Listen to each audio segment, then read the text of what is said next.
सां थियो आहे इहो कैसां थी सघे थो असांखे किरदार अदा करणो पवंदो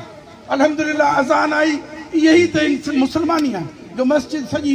मशाइख उलमा ऐं अहले दीन वारनि सां भरिजी वई उन खां पोइ आउं सम्झां थो त अॼु हिन स्टेज तां सरपरस्त आला मरकज़ी सदर ऐं ॿियनि सभिनी उहिदेदारनि जे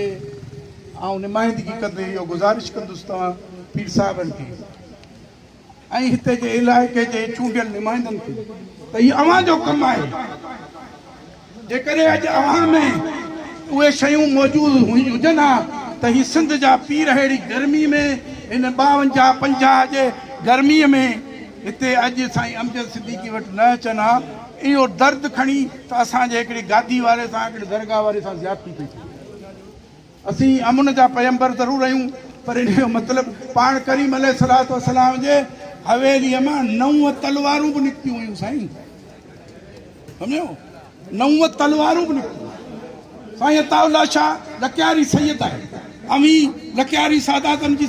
अॻुवाणी था करियो पीर पागारा जो घराणो ऐं आउं चाह थो त निंड कीअं थी असांजे सैयदनि ऐं पीरनि खे अचे जॾहिं के पीर सां जॾहिं के सैयद सां ज़्यादती थी थिए असांखे उथणु घुरिजे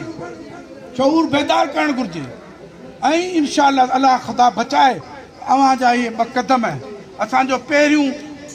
अवलीन क़दम आहे सुलह सफ़ाई फ़ैसिलो जेकॾहिं उहो नथो थिए त ॿियो क़दम असांजो यकीनन कानूनी जंग आहे कानून जे दायरे में रही अख़लाक़ी जुरत जो मुज़ाहिरो कंदे सिंधी में चवंदा त लठण बि भाउ पारां ॻाल्हि कबी ख़ुदा करणु साईं अमजद असांजो भाउ आहे ऐं अॼु असीं सभु भाउर साईं तो वटि गॾु थिया आहियूं इन जे लाइ न त को असीं ख़ुदा पनाने तोखे त ख़ुशियूं ॾियूं मारायूं तोखे ऐं तुंहिंजे मुखालिफ़नि खे इहो ॿुधाइण आया आहियूं त साईं अमजद सिद्दीकी बादशाह